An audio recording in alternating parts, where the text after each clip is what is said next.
Praise Lord.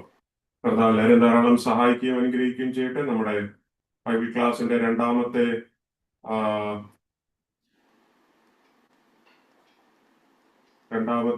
ക്ലാസ്സിലാണ് നമ്മൾ വന്നിരിക്കുന്നത്. കർത്താവ് എല്ലാവരെയും ധാരാളം അനുഗ്രഹിക്കുകയും സഹായിക്കുകയും ചെയ്യുമാറാകട്ടെ. കഴിഞ്ഞ ക്ലാസ്സിൽ നമുക്ക് ഇതിന്റെ ഇൻട്രൊഡക്ഷൻ എടുക്കുവാൻ കർത്താവ് സഹായിച്ചു. ഇന്ന് അതിന്റെ പ്രാരംഭ ഭാഗത്തോട്ട് നമ്മൾ കടക്കുകയാണ്. കഴിഞ്ഞ ക്ലാസ്സിൽ നമ്മൾ പറഞ്ഞു നിർത്തിയപ്പോൾ ചില സംശയങ്ങൾ ചോദിക്കാനുള്ള അവസരങ്ങളൊക്കെ തന്നായിരുന്നു. അതില് നമ്മുടെ പ്രിയ സഹോദരൻ അശോകർ ഒന്ന് രണ്ട് സംശയങ്ങൾ ചോദിക്കുവാനിടയായി തീർന്നു. അതില് രണ്ടാമത്തെ ഒരു ക്വസ്റ്റ്യൻ ചോദിച്ചത് ഒന്നുകൂടെ അതിന്റെ ക്ലാരിഫിക്കേഷൻ വരുത്തിയിട്ട് ഇന്നത്തെ ക്ലാസ്സിലേക്ക് കടക്കുവാൻ താല്പര്യപ്പെടുന്നു. അദ്ദേഹം ചോദിച്ച ചോദ്യം ഇതായിരുന്നു: യോഹന്നാൻ സുവിശേഷത്തില് 7 അടയാളങ്ങളെ കുറിച്ച് പറഞ്ഞായിരുന്നു, എന്നാൽ 8ാമതൊരു അടയാളത്തെ കുറിച്ചും പറയുന്നുണ്ടല്ലോ എന്ന് പറഞ്ഞ് 21-ാം അധ്യായത്തിൽ കാണുന്ന 153 വലിയ മീനുകളെ അവർക്ക് വലയിട്ട് കിട്ടി എന്ന് പറയുന്ന ഒരു ഭാഗം 21-ാം അധ്യായത്തിനകത്ത് പറഞ്ഞിരിക്കുന്നത് ഒരു ഭാഗം കൂടെ 8ാമതൊരു അടയാളമാകത്തില്ല എന്നൊരു ചോദ്യം അവിടെ ചോദിക്കുവാനിടയായി തീർന്നു. കഴിഞ്ഞ ആഴ്ച അതിന്റെ ഉത്തരം ഞാൻ പറഞ്ഞു. അത് തന്നെയാണ് അതിന്റെ ആൻസർ എങ്കിലും ഒന്നുകൂടി ഞാൻ അതൊന്ന് ക്ലാരിഫൈ വരുത്താൻ വേണ്ടിയാണ് ഇന്ന് ഞാൻ ആ ഒരു ഭാഗം ഒന്നുകൂടെ എടുത്തത്. നമ്മൾക്കറിയാം, ഈ യോഹന്നാൻ എഴുതിയ സുവിശേഷത്തിൽ 20-ാം അധ്യായം വരുമ്പോഴാണ് അതിന്റെ അത്ഭുതങ്ങൾ നിന്നു എന്നല്ല, അതിന്റെ 7 അത്ഭുതങ്ങളും അല്ലെങ്കിൽ 7 അടയാളങ്ങളും പറഞ്ഞു നിർത്തുന്ന ഒരു ഭാഗം 30-31 വാക്യം അല്ലെങ്കിൽ 30-ാം വാക്യത്തിൽ ഇങ്ങനെ എഴുതിയിരിക്കുന്നു: ഈ പുസ്തകത്തിൽ എഴുതിയിരിക്കുന്നതല്ലാതെ മറ്റനേക അടയാളങ്ങളും യേശു തന്റെ ശിഷ്യന്മാർ കാണുകയും ചെയ്തു. അപ്പൊ തന്റെ അത്ഭുതങ്ങളെല്ലാം പറഞ്ഞ് കൺക്ലൂഡ് ചെയ്ത ഒരു അധ്യായമാണ് 20-ാം അധ്യായം. അപ്പൊ വേദപണ്ഡിതാക്കന്മാരുടെ അഭിപ്രായത്തിൽ 21-ാം അധ്യായം ഇതിനോട് ചേർന്ന് പെട്ടെന്ന് എഴുതിയ ഒരു അധ്യായമല്ല, ചില നാളുകൾക്ക് ശേഷം വന്ന ഒരു ചാപ്റ്റർ ആയിട്ടാണ് മനസ്സിലാക്കുന്നത്. അപ്പൊ അതുകൊണ്ട് ഈ 20-ാം അധ്യായത്തോടുകൂടെ തന്നെ തനിക്ക് പറയാനുണ്ടായിരുന്ന മെയിൻ കണ്ടന്റ് യേശുക്രിസ്തു ദൈവമാണെന്ന് തെളിയിക്കുന്ന 7 അടയാളങ്ങളിലൂടെ കാനാവിലെ കല്യാണത്തിന്റെ അത്ഭുതം മുതൽ ലാസ്റ്റില് താൻ പറയുന്ന ലാസറിന്റെ 11-ാം അധ്യായത്തിലെ ലാസറിന്റെ ഉയർപ്പ് വരെയുള്ള താൻ മരണത്തിന്റെയും പുനരുത്ഥാനത്തിന്റെ മരണത്തിന്റെ മേൽ ജയാളിയായ ക്രിസ്തു എന്ന് വെളിപ്പെടുത്തുവാൻ തക്കവണ്ണം തന്റെ അവസാനത്തെ അത്ഭുതം കൂടെ അവിടെ പറഞ്ഞ് 7ാമത്തെ അത്ഭുതങ്ങൾ കൂടി പറഞ്ഞു നിർത്തുമ്പോൾ 7 എന്നുള്ള സംഖ്യ പൂർണ്ണതയെ കാണിക്കുന്നത്. അപ്പൊ ഒരു തനിക്ക് കൊടുക്കാനുണ്ടായിരുന്ന സന്ദേശം പൂർണ്ണമായ നിലയിൽ ഈ 7 അത്ഭുതത്തിനകത്ത് ഉൾക്കൊള്ളിച്ചാണ് നിർത്തിയിരിക്കുന്നത്. പിന്നെ 21-ാം അധ്യായം എന്ന് പറഞ്ഞാൽ ഒരു എപ്പിലോഗായിട്ട് കൊടുത്തിരിക്കുന്ന പിന്നീട് വന്നൊരു അധ്യായമായിട്ട് അത് കരുതപ്പെടുന്നു, ഉപസംഹാരമായിട്ട്. അതിന്റെ മെയിൻ ഉദ്ദേശം തന്നെ പിന്മാറ്റത്തിൽ പോയ പത്രോസിനെയും ശിഷ്യന്മാരെ വീണ്ടും റെസ്റ്റോർ ചെയ്യാനുള്ള ഉദ്ദേശത്തിലാണ് ആ ഒരു അധ്യായം കൂടെ വന്നത്. അപ്പൊ അതിന്റെ പ്രാധാന്യത ആ റെസ്റ്റോറേഷനെ ബേസ് ചെയ്തുകൊണ്ടായിരുന്നു. ശിഷ്യന്മാരെ വീണ്ടും, മനസ്സ് മടിച്ചുപോയ ശിഷ്യന്മാരെ വീണ്ടും സുവിശേഷ വേലയിൽ ബലപ്പെടുത്തി അവരെ മടക്കിക്കൊണ്ടുവരിക എന്നുള്ള അർത്ഥത്തിലായിരുന്നു ആ 21-ാം അധ്യായത്തിൽ കാണുന്ന ആ സംഭവം. അതുകൊണ്ടാണ് ആ ഒരു ഭാഗത്തെ അടയാളങ്ങളുടെ ഗണത്തിൽ പെടുത്താതെ ഇരിക്കുന്നതെന്ന് ഓർപ്പിച്ച ആ ഒരു ഭാഗം അവിടെ നിർത്തുകയാണ്.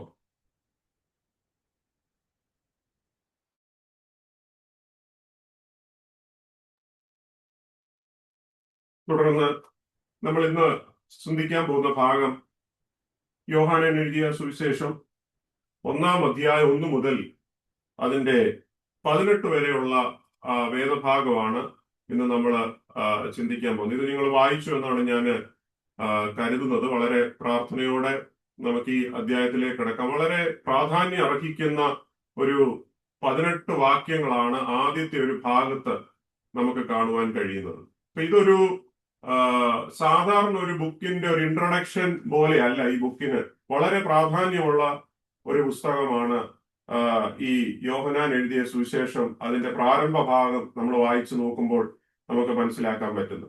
ഈ 18-ാം അധ്യായം വാക്യം വരെ നമ്മൾ നോക്കുമ്പോൾ പ്രധാനമായ ചില വാക്കുകൾ നമുക്ക് പ്രത്യേകിച്ച് നോട്ട് ചെയ്യാൻ പറ്റും.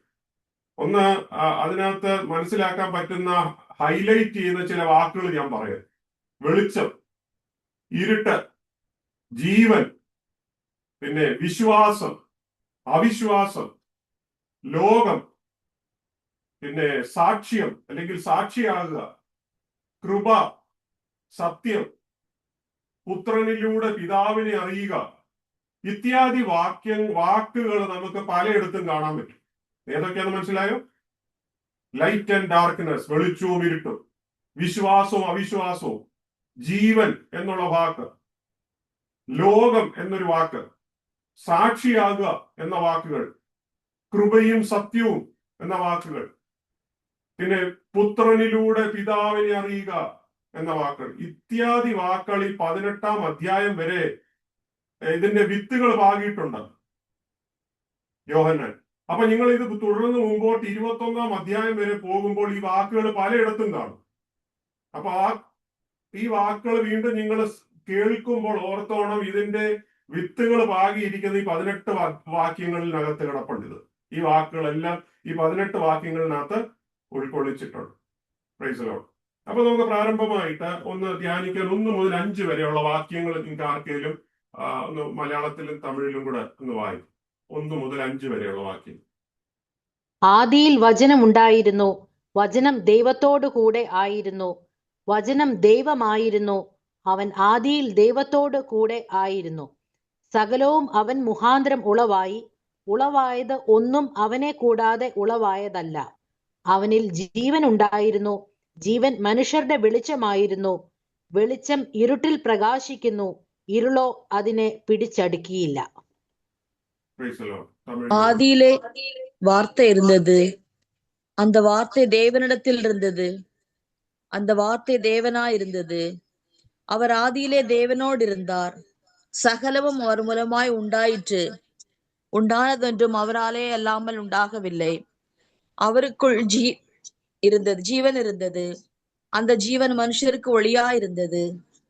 அந்த ஒளி இருளிலே பிரகாசிக்கிறது, ഇരുളാണത് அதை പറ്റി കൊള്ളവില്ലേ. അപ്പം ഈ നിങ്ങൾ ഈ വാക്യങ്ങളൊക്കെ 18 വരെ നിങ്ങൾ വായിച്ചു എന്നാണ് ഞാൻ കരുതുന്നത്.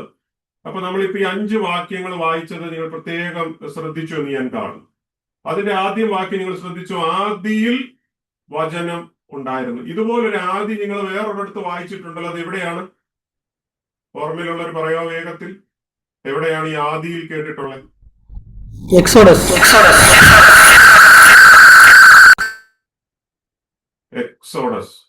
ഓക്കെ, മറ്റൊരു ആദി ഉണ്ടല്ലോ.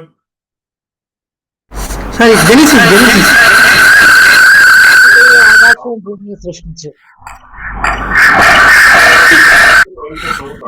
സാധാരണ മൈക്കിന് ഭയങ്കര സൗണ്ട് ഉണ്ട്.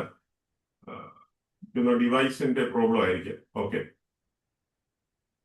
മറ്റൊരു ആദി ഉൽപ്പത്തി പുസ്തകം 1-ാം അധ്യായം 1-ാം വാക്യത്തിൽ 1-ൽ നിങ്ങൾക്ക് വായിക്കാൻ പറ്റും. എന്താണ് അതിന്റെ വാക്യം? ആദിയിൽ ദൈവം ആകാശവും ഭൂമിയും സൃഷ്ടിച്ചു. Price the Lord. ഇപ്പൊ ഗ്രീക്കില് ഈ ആദിക്ക് പറയുന്ന പേര് ആർക്കെ എന്നാണ്. ആർക്കെ. നമ്മുടെ കർത്താവിനെ വിളിക്കുന്ന മറ്റൊരു പേര് ആർക്കയോസ് എന്നും കൂടെയാണ്. ആർക്കയോസ്,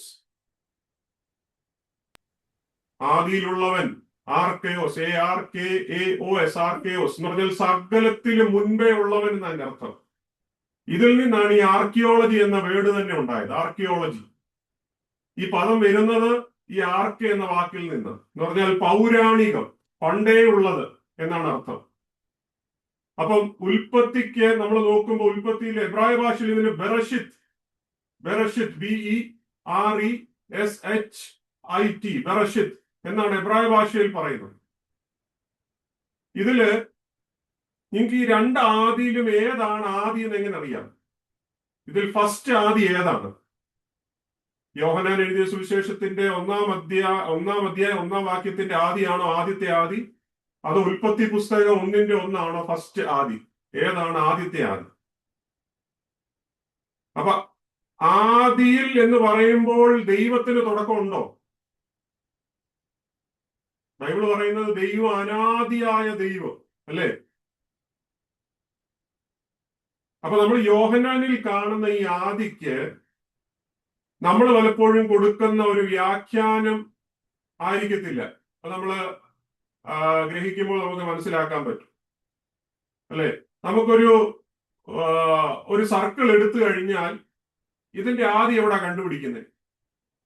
ശരി, ഞാൻ നിങ്ങളോടൊരു സംശയം ചോദിക്കാം. നമ്മുടെ സ്കൂളിലൊക്കെ ഈ റേസിംഗ് മത്സരമൊക്കെ ഉണ്ടല്ലേ, ഓട്ട മത്സരമൊക്കെ ഉണ്ട്. ഈ ഓട്ട മത്സരത്തിൽ നമുക്ക് വലിയ ഗ്രൗണ്ട് ഒക്കെ ഉണ്ട്. ഈ ഗ്രൗണ്ടിന്റെ ഈ ഓടുന്ന ട്രാക്ക് വരയ്ക്കുന്നത് റൗണ്ടായിട്ടാണ്. ഇതിന്റെ ആദി എവിടെയാ? നിങ്ങൾക്ക് ആർക്കെങ്കിലും പറയാമോ? എവിടെയാണ് ഇതിന്റെ ആദി?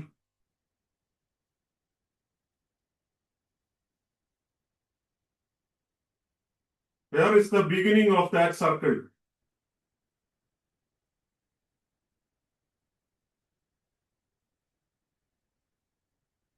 നമ്മൾ എവിടെയാണോ വരയിടുന്നത് അവിടെ ആയിരിക്കും ഇതിന്റെ ആദി.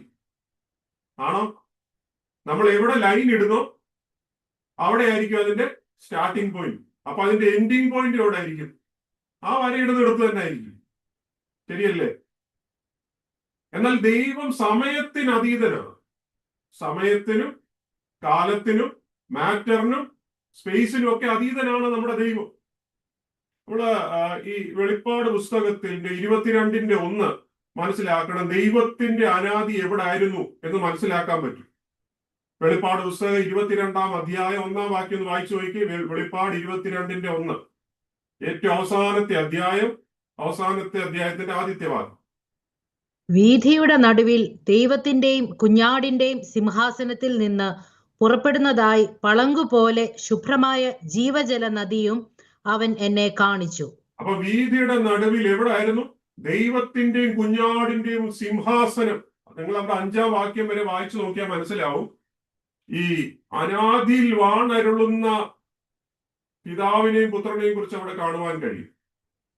ഈ കർത്താവ് ഈ ലോകത്തിലായിരുന്നപ്പോൾ സ്വർഗത്തിലേക്ക് നോക്കി പ്രാർത്ഥിച്ച ഒരു പ്രാർത്ഥനയുണ്ട്.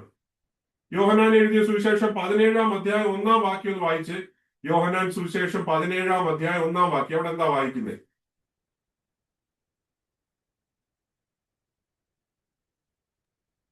ഇത് സംസാരിച്ചിട്ട് യേശു സ്വർഗത്തേക്ക് നോക്കി പറഞ്ഞതെന്തെന്നാൽ, പിതാവേ, നാഴിക വന്നിരിക്കുന്നു, നിന്റെ പുത്രൻ നിന്നെ മഹത്വപ്പെടുത്തേണ്ടതിന് പുത്രനെ മഹത്വപ്പെടുത്തേണമേ.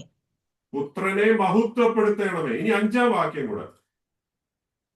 ഇപ്പോൾ പിതാവേ, ലോകം ഉണ്ടാകും മുമ്പേ എനിക്ക് നിന്റെ അടുക്കൽ ഉണ്ടായിരുന്ന മഹത്വത്തിൽ എന്നെ നിന്റെ അടുക്കൽ മഹത്വപ്പെടുത്തേണമേ. അപ്പൊ ഈ മഹത്വം ഏതായിരുന്നു? കർത്താവ് പ്രാർത്ഥിക്കുകയാണ്, പിതാവേ, ലോകം ഉണ്ടാകുന്നതിന് മുൻപേ എനിക്ക് നിന്റെ അടുക്കൽ ഉണ്ടായിരുന്ന മഹത്വത്തിൽ എന്നെ നിന്റെ അടുക്കലേക്ക് മഹത്വപ്പെടുത്തേണമേ. അതാണ് യോഹന്നാൻ 1:1 കാണുന്നത്.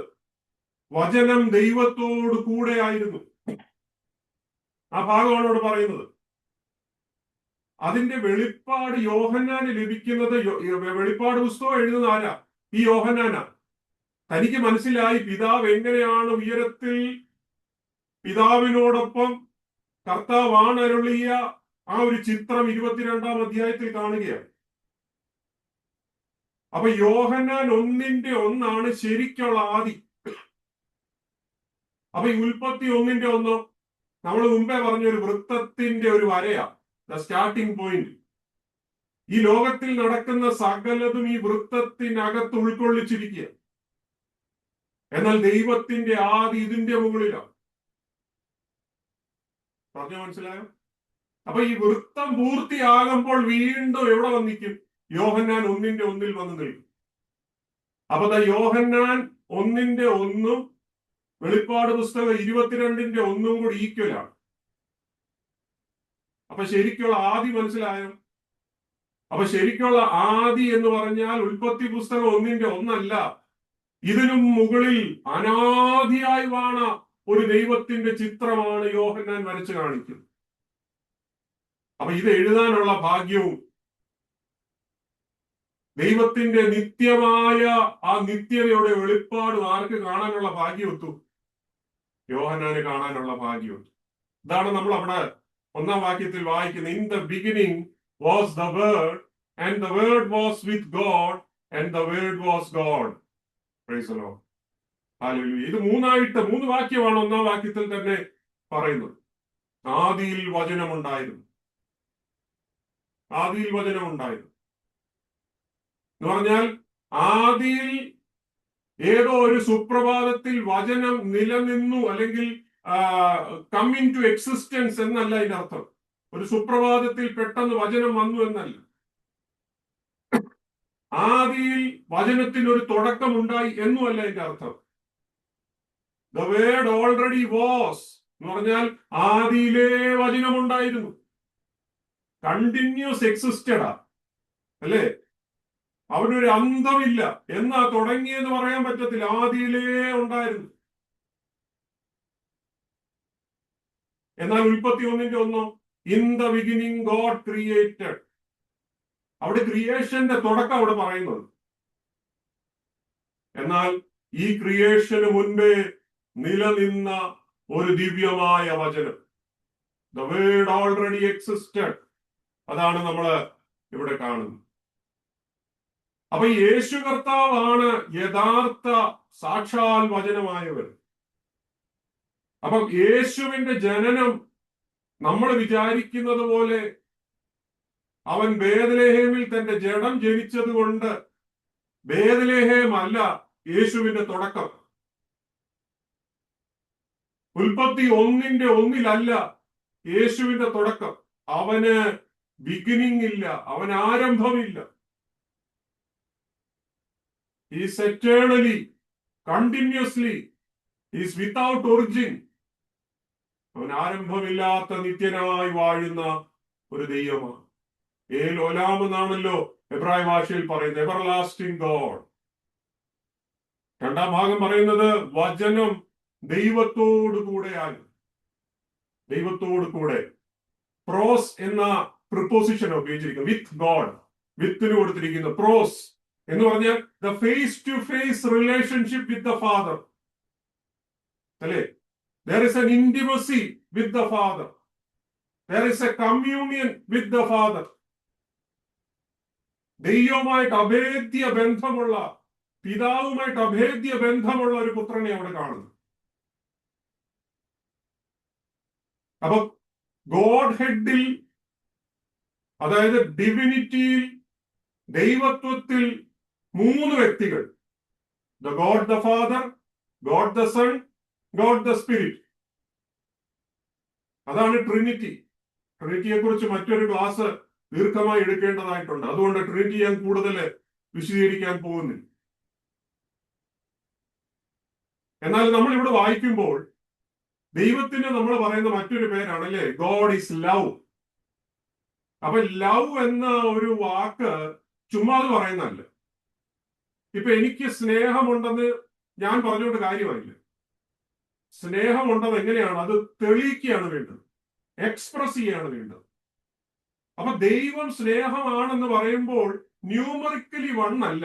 പലരും പറയും ദൈവം എന്ന് പറഞ്ഞ ഒരുവനാണ്. ന്യൂമറിക്കലി 1 ഒരിക്കലും അല്ല.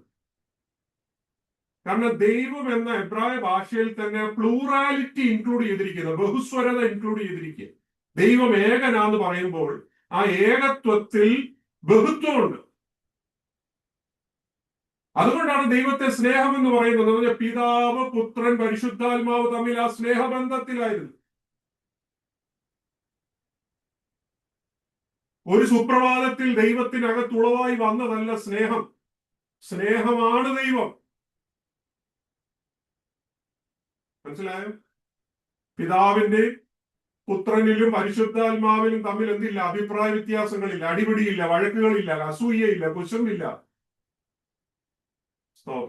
അനാദി മുതൽ അനാദി വരെയും സ്നേഹത്താൽ നിറഞ്ഞു നിൽക്കുന്ന ഒരു സ്നേഹത്തിന്റെ ഉറവിടമാണ് തൃത്വം എന്ന് പറയുന്നത്. വചനം ദൈവത്തോടു കൂടെയായിരുന്നു. 3-ാം ഭാഗം അവിടെ കാണുന്നത് വചനം ദൈവമായിരുന്നു. ഈ ഒരു ഭാഗത്തിൽ ഒത്തിരി പ്രശ്നങ്ങൾ ഇന്ന് സമൂഹത്തിൽ ഉണ്ടാകാറുണ്ട്. എന്ന് പറഞ്ഞാൽ ചില കൾട്ടുകളൊക്കെ രൂപീകരിക്കപ്പെട്ടത് ഈ ഒരു വചനത്തിന്റെ പുറത്ത് സംഭവിച്ചിട്ടുണ്ട്. നാട്ടില്, നമ്മുടെ ഈ ലോകത്തിലെ പലവിധ ക്രിസ്ത്യൻ വിശ്വാസങ്ങളിലും ഉണ്ടെന്ന് നമുക്ക് ഏവർക്കും അറിയാം. അതിൽ ഒരു പ്രധാന വിഭാഗമാണ് യഹോവ സാക്ഷികൾ. അവരുടെ ബൈബിള് തന്നെ മറ്റൊരു ബൈബിളാണ് ന്യൂ വേൾഡ് ട്രാൻസ്ലേഷൻ എന്ന് പറയുന്ന ഒരു ട്രാൻസ്ലേഷൻ. അപ്പൊ ഇവര് ആ ട്രാൻസ്ലേഷനകത്ത് ചെറിയൊരു തിരുത്ത് വരുത്തി എഴുതിയിട്ടുണ്ട്. 3-ാമത്തെ ഭാഗത്തിലാണ് തിരുത്ത് വരുത്തിയിരിക്കുന്നത്. ദ വേർഡ് വാസ് ഗോഡ് എന്ന് നമ്മുടെ ബൈബിളിനകത്ത് എഴുതുമ്പോൾ അവർ എഴുതിയ ട്രാൻസ്ലേഷനകത്ത് the word was a God എന്നും കൂടെ എഴുതി. ഒരു ഇൻഡെഫിനിറ്റ് ആർട്ടിക്കിളും കൂടെ അതിന്റെ ഫ്രണ്ടിൽ ചേർത്തു, എ ഗോഡ്. സത്യത്തിൽ ഗ്രീക്കില് ഈ എന്താ പറയാ, ഈ നൗണിന്റെ ഫ്രണ്ടിൽ അല്ലെങ്കിൽ ദൈവം എന്ന വാക്കിന്റെ ഫ്രണ്ടിൽ ഇൻഡെഫിനിറ്റ് ആർട്ടിക്കിൾ ചേർക്കാറില്ല. അത് എ എന്നുള്ള ശബ്ദം. എന്തിനാണ് ഇവർ ചേർത്തതെന്നറിയാം? കാരണം യേശു കർത്താവിനെ സെക്കൻഡറി ആയിട്ട് കാണിക്കണം. അവര് പിതാവായ ഒരു ദൈവം മാത്രമേ ഉള്ളെന്ന് വിശ്വസിക്കുന്ന ഒരു സമൂഹമാണ്. അപ്പൊ യേശുവും ദൈവമാണ്, പക്ഷെ പിതാവിനോളം ഒപ്പം എത്തുന്ന ഒരു ദൈവമല്ല. ഇത് സ്ഥാപിക്കാൻ വേണ്ടിയാണ് ഈ വാക്യം എടുത്തു വെച്ചിരിക്കുന്നത്. The word was a God എന്ന് പറഞ്ഞാൽ പിതാവ് ദൈവമാണ്, യേശുവും ഒരു ദൈവമാണ്. അപ്പൊ ഒരു സെക്കൻഡറി ആക്കാൻ വേണ്ടി, പിതാവിനേക്കാൾ ഒരുപടി താഴ്ന്നു നിൽക്കുന്ന ദൈവമാക്കാൻ വേണ്ടി അവരവിടെ ചേർത്തിരിക്കുന്ന ഒരു ഇൻഡെഫിനിറ്റ് ആർട്ടിക്കിൾ ആണ് എ എന്ന് ചേർത്തിരിക്കുന്നത്. പക്ഷെ അത് ഒരിക്കലും ദൈവവചനത്തിന്റെ അടിസ്ഥാനത്തിൽ യോജിച്ചു പോകാത്തത് കൊണ്ട്, പല ഭാഗങ്ങൾ അത് കോൺട്രഡിക്റ്റ് ആവുന്നത് കൊണ്ട്, അത് നമ്മള് ട്രിനിറ്റേറിയൻ വിശ്വാസികൾ ആരും ആ ഒരു ഉപദേശത്തെ സ്വീകരിക്കാതെ അത് അപ്പാടെ അത് കൾട്ട് എന്ന നിലയിൽ അത് തള്ളിക്കളഞ്ഞവരാണ്. Price the Lord. അപ്പൊ നമ്മൾ ഈ വചനത്തിന് യേശു അല്ലെങ്കിൽ ദൈവം എന്നതിന്റെ പേര് ചേർത്തൊന്ന് വായിച്ചു നോക്കിക്കേ. ആദിയിൽ വചനത്തിന് പകരം ദൈവവും ചേർത്ത്. ആദിയിൽ ദൈവം ഉണ്ടായിരുന്നു, ദൈവം ദൈവത്തോടു കൂടെ ആയിരുന്നു, പിന്നെന്താണ്? ദൈവം ദൈവമായിരുന്നു. ഈ ഒരു ആശയം വിശദീകരിക്കാൻ ശരിക്കും ട്രിനിറ്റേറിയൻ വിശ്വാസികൾക്ക് മാത്രമേ പറ്റത്തുള്ളൂ, അല്ലേ? ഇത് വേറെ വണ്ണസ്സുകാർക്കോ യഹോവ വിറ്റ്നസിനൊന്നും ഈ ആശയം വിശദീകരിക്കാൻ പറ്റത്തില്ല. ഈ വേർഡിന് ഗ്രീക്കിൽ പറയുന്ന മറ്റൊരു പേരാണ് ലോഗോസ്, മറ്റൊരു പേരാണ് റീമ വചനത്തിന്, അല്ലെ? എബ്രായ ഭാഷയിൽ ഇന്ന് ദെബാർ എന്നാണ് പറയുന്നത്. ദെബാർ വേർഡിന് അല്ലെങ്കിൽ വചനത്തിന്. അതിന്റെ പ്ലൂറാലിറ്റി എടുക്കുമ്പോൾ ദെബാറീം IM കൂടി ചേർക്കും. DEBARIM എന്ന് പറഞ്ഞാൽ വചനങ്ങൾ. അപ്പൊ ദെബാറീം യാഹുവേ എന്ന് പറയുമ്പോൾ യഹോവയുടെ വചനങ്ങൾ എന്ന് പറയും, അല്ലെ?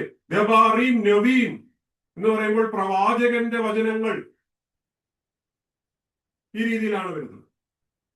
അപ്പൊ ഈ ലോഗോസ് എന്ന വാക്ക് ആദ്യം ഇൻട്രൊഡ്യൂസ് ചെയ്തത് തന്നെ ഹെറാക്ലിറ്റസ് എന്ന് പറയുന്ന ഒരു ഗ്രീക്ക് ഫിലോസഫറായിരുന്നു.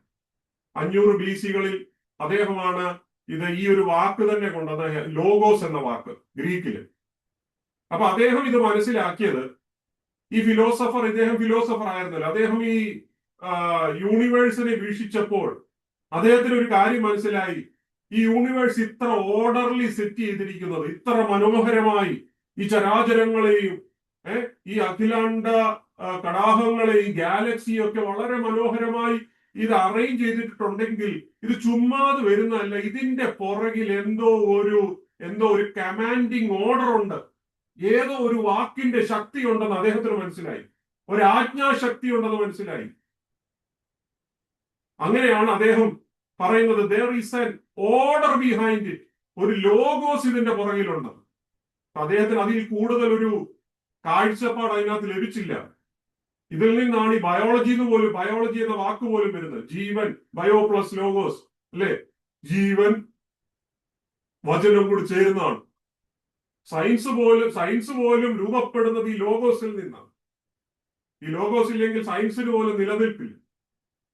അപ്പം ലോഗോസ് എന്ന് പറയുമ്പോൾ ഇതിനെ നമുക്കൊരു സയൻസ് എന്ന് പറയാം, ഇതിനെ ഒരു ചിന്ത എന്ന് പറയാം, ഒരു അറിവെന്ന് പറയാം, അല്ലെ? ഒരു കമാൻഡിങ് അതോറിറ്റി എന്ന് പറയാം. അപ്പം ഒരു അധികാരമുള്ള ഒരു വാക്ക് ഈ പ്രപഞ്ചത്തിന്റെ പിന്നിലുണ്ട്. അപ്പൊ ഇത് മനസ്സിലാക്കിയ യോഹന്നാന് പറയുകയാണ്, നിങ്ങൾ പറയുന്ന ഈ ലോഗോസ് ഉണ്ടല്ലോ, അപ്പൊ യോഹന്നാന്റെ കാലമായപ്പോഴത്തേന് ഈ ഗ്രീക്കിന്റെ തത്വചിന്തകളും ആശയങ്ങളും ഒക്കെ വല്ലാതെ പ്രചരിപ്പിച്ച ഒരു കാലത്താണ് യോഹന്നാൻ ആയിരിക്കുന്നത്. അപ്പൊ യോഹന്നാൻ ഈ വാക്കെടുത്ത് പറയുകയാണ്, നിങ്ങൾ ഇത്രയും നാളും പഠിച്ചതും പഠിപ്പിക്കുന്നതുമായ ഈ ലോഗോസ് ഉണ്ടല്ലോ, അവനാണ് ദൈവം. അല്ലെങ്കിൽ ഈ ഹെറാക്ലീറ്റസ് പറയുന്ന ഈ ആജ്ഞാശക്തി ഉണ്ടല്ലോ, അതാണ് ദൈവം.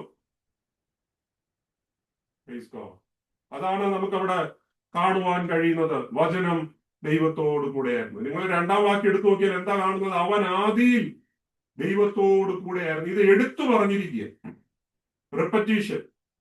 ഒന്നാം വാക്യത്തിന്റെ റെപ്പറ്റീഷൻ എടുത്ത് പറയുമ്പോൾ കാര്യം മനസ്സിലായി, ഇതിനെന്തോ ഇമ്പോർട്ടൻസ് ഉണ്ട്. എബ്രായ ഭാഷയിൽ ഒരു കാര്യം റിപ്പീറ്റ് ചെയ്യുന്നുണ്ടെങ്കിൽ there is something importance, അല്ലെ? ഒന്നാം വാക്യത്തിൽ പറയുകയാണ് വചനം നിത്യമാണ്, ദൈവികമാണ്. രണ്ടാം വാക്യത്തിൽ പറയുകയാണ് എന്താ പറയുക, the word was truly with God from beginning, ആദ്യം മുതലേ ദൈവത്തോടു കൂടെയായിരുന്നു. മൂന്നാം വാക്യത്തിൽ നമ്മൾ കാണുന്നത് എല്ലാം അവനാൽ ഉളവാക്കപ്പെട്ടു. നിങ്ങൾ ഈ രണ്ടാം വാക്യം നമ്മൾ ഈ റിപ്പീറ്റ് വന്നുകൊണ്ട് അത് ഇല്ലായിരുന്നെങ്കിലും ചിന്തിച്ചു നോക്കിയേ. ആ സെക്കൻഡ് വേഴ്സ് അവിടെ ഒരു ഗ്യാപ്പ് ആയിരുന്നെങ്കിൽ ഒരുപക്ഷെങ്കിൽ ഇന്നത്തെ കാലത്ത് അനേക കൺഫ്യൂഷൻസ് ഉണ്ടാക്കി വെച്ചേനെ കുറെ കൂടെ. എന്തു പറയും? ഒരുപക്ഷെങ്കിൽ ദൈവം പിന്നീട് ഇതിനെ സൃഷ്ടിച്ചാന്ന് പറയാൻ സാധ്യതയുണ്ട്. ആരെയാ?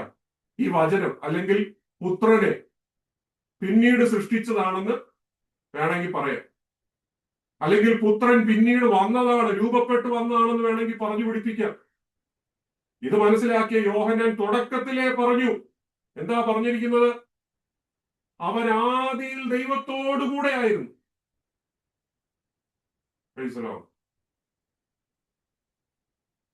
അപ്പൊ യേശു കർത്താവ് സൃഷ്ടിക്കപ്പെട്ടവനല്ല, അവൻ ദൈവത്തോടുകൂടെ നിത്യമായി വാണ ഒരു നിത്യ ദൈവമാണ് എന്നാണ് അപ്പോസ്തലനായ യോഹന്നാൻ രണ്ടാം വാക്യത്തിലും പറയുന്നത്. അവിടെ മൂന്നാം വാക്യത്തിലേക്ക് നോക്കുമ്പോൾ അവിടെ പറയുന്നത് സകലതും അവൻ മുഖാന്തരം ഉളവായി, ഉളവായതൊന്നും അവനെ കൂടാതെ ഉളവായതല്ല.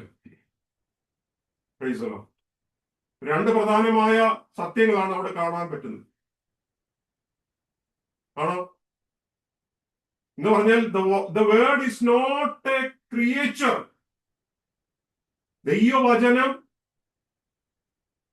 ഉദ്ദേശിച്ചത് ഈ ബൈബിൾ അല്ല കേട്ടോ. ഇതിന്റെ സ്രോതസ്, ഉറവിടം, സാക്ഷാൽ വചനമായവൻ, അതൊരു സൃഷ്ടി അല്ലെന്നാ പറയും. അത് പുത്രനാണ്. അവനിലൂടെയാണ് സകലതും സൃഷ്ടിക്കപ്പെട്ടത്. അവൻ സൃഷ്ടിയുടെ ഭാഗമല്ല, അവനാൽ സകലതും ഉളവായി, അവനിൽ നിന്ന് സകലതും വരുന്നു. അവനെ കൂടാതെ ഒന്നും ഉളവാകുന്നില്ല.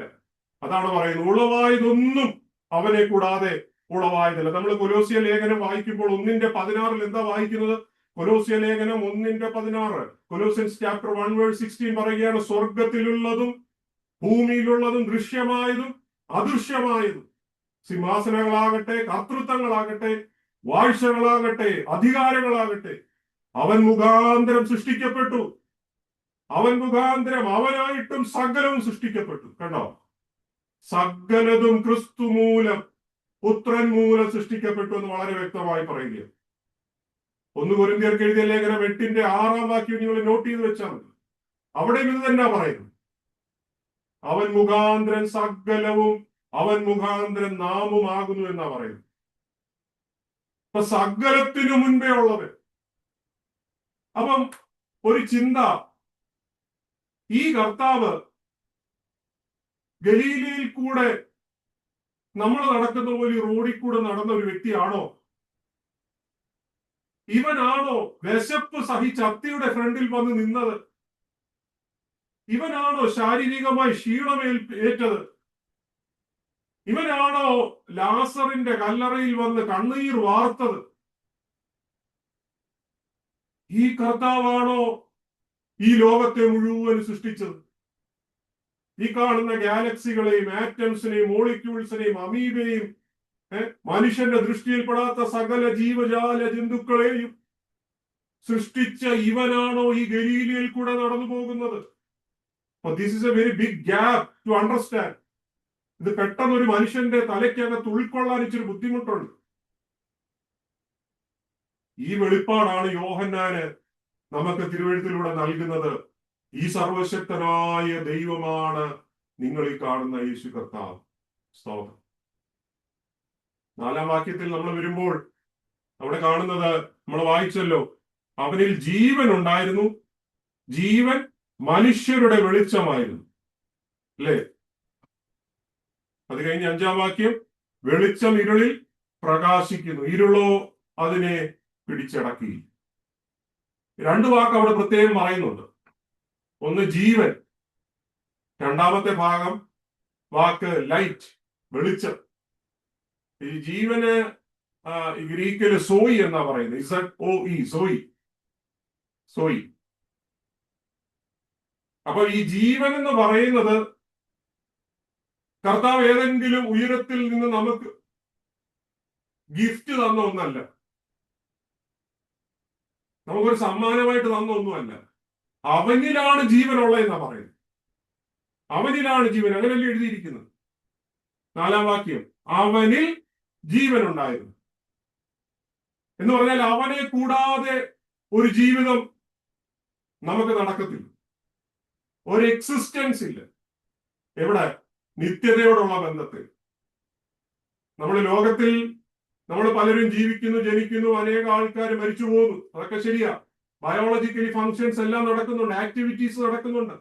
പക്ഷെ യോഹന്നാൻ പറയുക, യഥാർത്ഥ നിത്യജീവൻ നൽകുവാൻ കഴിവുള്ള ഒരുവൻ മാത്രം, യേശു കർത്താവ്.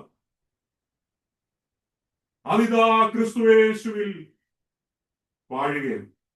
യോഹന്നാൻ 3:6 നിങ്ങൾ വായിച്ചു നോക്കിയാൽ, തന്റെ ഏകജാതനായ പുത്രനിൽ വിശ്വസിക്കുന്ന ഏവന് നശിച്ചു പോകാതെ നിത്യജീവൻ പ്രാപിക്കുക.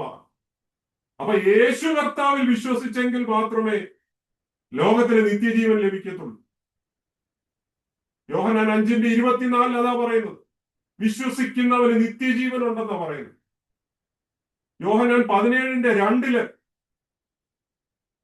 എന്താ പറയുന്നത്? നീ അവന് നൽകിയിട്ടുള്ള എല്ലാവർക്കും അവൻ നിത്യജീവനെ കൊടുക്കുന്നു. യോഹന്നാൻ 20:31 യേശു ദൈവപുത്രനായ ക്രിസ്തു എന്ന് നിങ്ങൾ വിശ്വസിക്കേണ്ടതിനും വിശ്വസിച്ചിട്ട് അവന്റെ നാമത്തിൽ നിങ്ങൾക്ക് എന്തുണ്ടാകണം?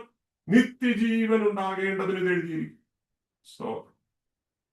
പകൽക്കാലം എന്നെ കേൾക്കുന്ന പ്രിയപ്പെട്ടവരെ, നമ്മൾ സേവിക്കുന്ന ദൈവത്തിന്റെ പ്രത്യേകത, അവൻ ജീവൻ നൽകുന്ന ദൈവമാണ്, നിത്യജീവൻ നൽകുന്ന ദൈവമാണ്.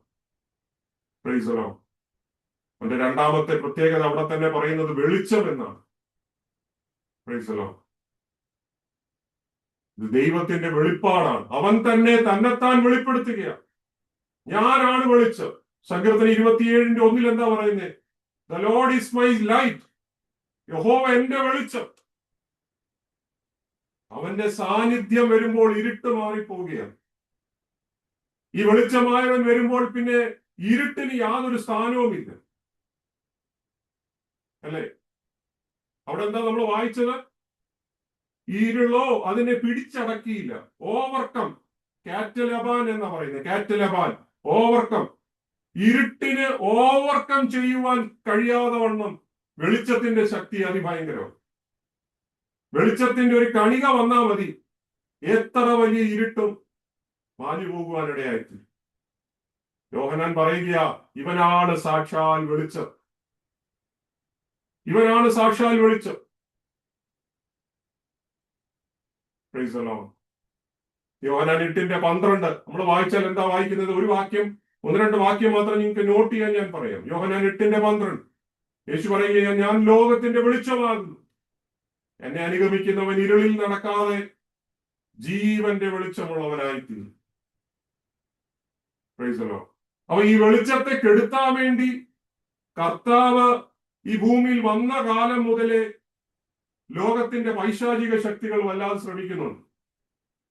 റോമ ഗവൺമെന്റ് മുതൽ, ഈ കാലത്തെ നിരീശ്വരവാദികൾ മുതൽ, സകല ക്രിസ്തുവിനോട് എതിർത്ത് നിൽക്കുന്നവർ, അനേക ഭരണകൂടങ്ങൾ ശ്രമിക്കുന്ന ഒറ്റ ശ്രമമേ ഉള്ളൂ, വല്ല വിധേന ഈ വെളിച്ചത്തെ കെടുത്താൻ ശ്രമിക്കും. പക്ഷെ കഴിഞ്ഞ 2000 ആണ്ടായിട്ട് ഈ വെളിച്ചം ഇന്നും വളരെ ശക്തിയോടെ പ്രകാശിച്ചുകൊണ്ടിരിക്കുക. അവന്റെ അന്ധകാര ശക്തികൾക്കൊന്നും ഈ വെളിച്ചത്തെ മൂടിക്കളയുവാൻ, ഇതിനെ ഇരുട്ടാക്കുവാൻ കഴിയാതെ വണ്ണം ക്രിസ്തുയേശുവിന്റെ വെളിച്ചം വളരെ ശക്തിയോടെ പ്രകാശിച്ചുകൊണ്ടിരിക്കും. അല്ലേ? The light is still shining so bright. ഒന്ന് രണ്ട് വാക്യം കൂടി നിങ്ങൾ അതിനു വേണ്ടി എഴുതി വെക്കുക. 9-ാം അധ്യായം 5-ാം വാക്യം, 12-ാം അധ്യായം അതിന്റെ 36-46 വാക്യങ്ങൾ. Price the Lord. നമുക്ക് ഒത്തിരി വിശദീകരിക്കാൻ സമയമില്ലാത്തതുകൊണ്ട് മുമ്പോട്ട് കടന്നു പോകുന്നു. തുടർന്ന് 6 മുതൽ 9 വരെയുള്ള വാക്യങ്ങൾ വായിച്ചാട്ട്. 6 മുതൽ 9 വരെ മലയാളത്തിലും തമിഴിലും. 6 മുതൽ 9. ദൈവം അയച്ചിട്ട് ഒരു മനുഷ്യൻ വന്നു, അവന് യോഹന്നാൻ എന്നു പേർ. അവൻ സാക്ഷ്യത്തിനായി താൻ മുഖാന്തരം എല്ലാവരും വിശ്വസിക്കേണ്ടതിന്. അയച്ചിട്ട് ഒരു മനുഷ്യൻ വന്നു, അവൻ യോഹന്നാൻ എന്നു പേർ. അവൻ സാക്ഷ്യത്തിനായി താൻ മുഖാന്തരം എല്ലാവരും വിശ്വസിക്കേണ്ടതിന് വെളിച്ചത്തെ കുറിച്ച് സാക്ഷ്യം പറയുവാൻ വന്നു. അവൻ വെളിച്ചമായിരുന്നില്ല, വെളിച്ചത്തിന് സാക്ഷ്യം പറയേണ്ടിയിരുന്നവൻ അത്രേ. ഏതു മനുഷ്യനെയും പ്രകാശിപ്പിക്കുന്ന സത്യ വെളിച്ചം ലോകത്തിലേക്ക് വന്നുകൊണ്ടിരുന്നു. Price the Lord. സ്തോത്രം. 6-ാം വാക്യം നമ്മൾ വായിക്കുന്നത്, ദൈവം അയച്ചിട്ട് ഒരു മനുഷ്യൻ വന്നു. നിങ്ങൾ ഈ വാക്യം വളരെ ശ്രദ്ധിക്കേണ്ട ഒരു വേദഭാഗമാണ്. കാരണം ഇതിന്റെ ഇൻട്രൊഡക്ഷനും ഇതിന്റെ 14-ാം വാക്യം വരുമ്പോഴത്തേന് യേശുവിന്റെ ജഡാവതാരത്തെ കുറിച്ചാണ് പറയുന്നത്. കർത്താവിന്റെ ഇൻകാർണേഷനെ കുറിച്ചാണ് പറയുന്നത്. അപ്പൊ ഈ ഇൻട്രൊഡക്ഷനും ഇൻകാർണേഷന്റെ ഇടയ്ക്ക് പറഞ്ഞിരിക്കുന്ന മറ്റൊരു പ്രധാന ഭാഗമാണ് യോഹന്നാൻ സ്നാപകന്റെ കാര്യം. എന്തുകൊണ്ടായിരിക്കും യോഹന്നാൻ സ്നാപകനെ കുറിച്ച് ഇതിന്റെ ഇടയിൽ കൊണ്ട് ചേർത്ത് നിങ്ങൾ ചിന്തിച്ചിട്ടുണ്ടോ? 3 പ്രധാനപ്പെട്ട കാരണങ്ങൾ അതിന് നമുക്ക് ചിന്തിക്കാൻ കഴിയും. ഒന്ന്, ഈ കാലഘട്ടം ആയപ്പോഴത്തേന് ഒരു പ്രത്യേക സെക്ട്, ഒരു വിഭാഗം ഈ യഹൂദന്മാരുടെ ഇടയിൽ രൂപപ്പെട്ടു. എന്ന് പറഞ്ഞാൽ ഈ യോഹന്നാൻ സ്നാപകൻ സുവിശേഷ വേലയ്ക്ക് ഇറങ്ങിയതിനു ശേഷം ഒരു കൂട്ടം ശിഷ്യന്മാർ അവന്റെ ഫോളോവേഴ്സ് ആയിട്ട് മാറി. ഒരു കൂട്ടം ഡിസൈപ്പിൾസ് അവന്റെ ഫോളോവേഴ്സ് ആയി. അല്ലെ? അവർ വിശ്വസിച്ചുകൊണ്ടിരുന്നത് ഈ യോഹന്നാൻ സ്നാപകനായിരിക്കും മശിഹ എന്നാണ്. കാരണം അവർ ദീർഘവർഷങ്ങളായിട്ട് ഒരു മശിഹയ്ക്ക് വേണ്ടി കാത്തിരിക്കുക. അപ്പൊ ഇവനായിരിക്കും ഒരു മശിഹ എന്ന് വെച്ച് അവർ വിശ്വസിച്ചുകൊണ്ടിരിക്കുക. അപ്പൊ ഈ ഒരു തെറ്റിദ്ധാരണ കറക്റ്റ് ചെയ്യണം. ഈ തെറ്റിദ്ധാരണ കറക്റ്റ് ചെയ്യാൻ വേണ്ടി യോഹന്നാൻ അപ്പോസ്തലൻ ഈ ഒരു ലേഖനത്തിൽ ഈ സുവിശേഷത്തിന്റെ പ്രാരംഭത്തിൽ തന്നെ പറയുക. ആദ്യത്തെ ഭാഗത്ത് തന്നെ അവൻ കറക്റ്റ് ചെയ്യുക. അല്ലെ? യോഹന്നാനെ കുറിച്ച് തന്നെയാണ് അവിടെ പറയുന്നത്. യോഹന്നാനെ ബഹുമാനിച്ചുകൊണ്ട് തന്നെ പറയുന്നത്. അവിടെ പറയുന്നൊരു കാര്യമുണ്ട്, ഇവൻ വെളിച്ചമായിരുന്നില്ലെന്നാ പറയും. He was not the light. അവനല്ല വെളിച്ചം. കാരണം ജനത്തിന്റെ മനസ്സിൽ ഒരു തെറ്റിദ്ധാരണ വന്നു കിടന്നു, ഇവനായിരിക്കും വെളിച്ചം, ഇവനായിരിക്കും ഞങ്ങളെ രക്ഷിക്കുന്നത്. അപ്പൊ ഒരു ഹിസ്റ്റോറിക്കൽ കറക്ഷൻ ഈ തുടക്കത്തിൽ തന്നെ അപ്പോസ്തലനായ യോഹന്നാൻ അവിടെ നടത്തുകയും. അപ്പൊ ഇവിടെ ഒരു തിയോളജിക്കലി നമ്മൾ ഇതിനെ മനസ്സിലാക്കിയാൽ, യോഹന്നാൻ അപ്പോസ്തലൻ ഈ യോഹന്നാൻ സ്നാപകൻ എടുത്തുകൊണ്ട് മനസ്സിലാക്കി തരുന്നത്, ഇവൻ മനുഷ്യരുടെ എന്താ പറയാ മനുഷ്യരുടെ ഭാഗത്തു നിന്ന് ഇവനൊരു സാക്ഷിയായി മുന്നോടിയായി വന്നവനാണ് ഈ യോഹന്നാൻ സ്നാപകൻ എന്ന്. എന്നാൽ യഥാർത്ഥ വെളിച്ചം യേശു കർത്താവാണ് എന്ന് തുടർന്നുള്ള വാക്യത്തിൽ താൻ വെളിപ്പെടുത്തി. അപ്പൊ എല്ലാ പ്രവാചകന്മാരും പ്രാസംഗികരും പാസ്റ്റർമാരും ചരിത്രത്തിൽ വന്നവരൊക്കെ ഈ യോഹന്നാന്റെ സൈഡിൽ നിൽക്കുക. ഏത്? യോഹന്നാൻ സ്നാപകന്റെ വശത്ത് നിന്നുകൊണ്ട് പറയുകയാണ്. എന്താ പറയുന്നത്? ഞങ്ങളൊക്കെ സാക്ഷികളാണ്, ഞങ്ങൾ സാക്ഷികളാണ്. യഥാർത്ഥ ഇടയൻ, യഥാർത്ഥ വെളിച്ചം, യഥാർത്ഥ ദൈവം യേശു കർത്താവ്. നമ്മുടെ വചനത്തിൽ കാണുന്നുണ്ട്, ഏലിയാവ് നമുക്ക് സമസ്വഭാവമുള്ള മനുഷ്യൻ. അപ്പൊ യോഹന്നാൻ സ്നാപകനും നമുക്ക് സമസ്വഭാവമുള്ള മനുഷ്യനാണ്. അവനല്ല മശിഹ എന്നാ അവിടെ പറയുന്നത്. അവൻ സാക്ഷിയായി, സാക്ഷ്യത്തിന് വേണ്ടി വന്നു എന്നാ പറയുന്നത്. സാക്ഷിയായി വന്നു, അല്ലെ? വിറ്റ്നസ്, മാർട്ടൂറിയോ എന്നാണ് ഗ്രീക്ക് ഭാഷയിൽ പറയുന്നത്. Witness, witness and testify. എന്താണ് വിറ്റ്നസും ടെസ്റ്റിഫൈയുടെ വ്യത്യാസം?